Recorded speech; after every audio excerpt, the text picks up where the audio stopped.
வணக்கம் அன்புறவுகளே, நான் உங்கள் மன்னை கலையுருவி.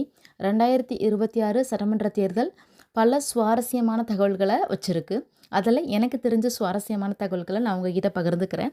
இதில் ஒரு 6-7 சுவாரஸ்யங்களை பார்க்கலாம். சுவாரஸ்யம் 1, களம் கண்ட முதல் தேர்தலிலேயே கிட்டத்தட்ட 35% அதிகமான வாக்குகளை பெற்ற ஒரு கட்சியாக டிவிகே தன்னை பதிவு செஞ்சுருக்கு.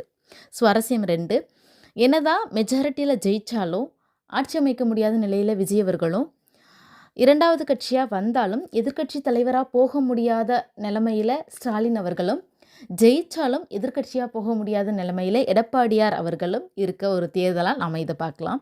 சுவாரஸ்யம் 3ன்னு பார்த்திங்கன்னா, பெரும்பாலும் படித்த மக்கள் களம் காண்ற ஒரு தேர்தலாகவும் இதை சொல்லலாம். இது வரைக்கும் படிக்காதவங்க, வயசானவங்க மட்டுமே இருக்க தேர்தல் களம் அப்படிங்கிற நிறைய குற்றச்சாட்டுகளை நம்ம கேட்டு கேட்டு பழகியிருந்தாலும், இப்போதைக்கு என்டிகே டிவிகே சார்பில் நிறைய படித்தவங்களையும் அதே மாதிரி யங்ஸ்டர்ஸையும் உள்ள இறக்கியிருக்காங்க.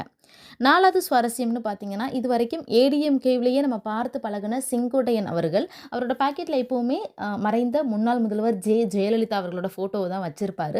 இதில் என்ன ஒரு சுவாரஸ்யம்னா, அவர் டிவிக்கில் ஜாயின் பண்ணதுலேருந்து, எலெக்ஷனில் நின்னதுலேருந்து, பிரச்சாரம் போனதுலேருந்து, இப்போ ஜெயிச்சதுக்கப்புறம் வரைக்கும் அந்த ஃபோட்டோவை அவர் இன்னும் எடுக்கவே இல்லை. அவரோட விசுவாசத்தை மாற்ற வேண்டாம்னு சொல்லியிருக்காங்க. இது ஒரு நல்ல ஃபேக்ட் இல்லையா?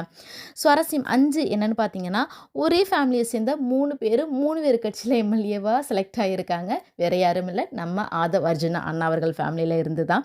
சுவாரஸ்யம் 6 அப்படின்னு பார்த்தீங்கன்னா, அருண்ராஜ் அப்படிங்கிற ஒரு வேட்பாளரை பற்றி பார்க்கணும். இவர் ஒரு எம்பிபிஎஸ், ஒரு டாக்டர். அவர் அதுக்கப்புறமா ஐஆர்எஸ் அப்படிங்கிற ஒரு அஃபிஷியல், மத்திய அரசோட அஃபிஷியலாக இருந்தவர்.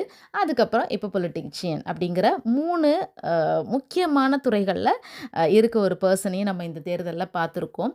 அடுத்தது சுவாரஸ்யம் 7 அப்படின்னு பார்த்திங்கன்னா, ஒரு பொதுவாகவே விஜய் அவர்கள் மேலே ஒரு குற்றச்சாட்டு இருந்தது. இவருக்கு இருக்கிறது ஃபேன்ஸ் தான், இதெல்லாம் ஓட்டாக மாறாதுன்னு.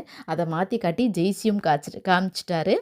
அடுத்தது சுவாரஸ்யம் 8 அப்படின்னு பார்த்திங்கன்னா, பணம் கொடுத்தா ஓட்டு போடுவாங்கங்கிற அப்படிங்கிற ஒரு மனநிலையை உடச்சி எறிஞ்ச ஒரு தேர்தலாக இந்த தேர்தலை நான் பார்க்குறேன்.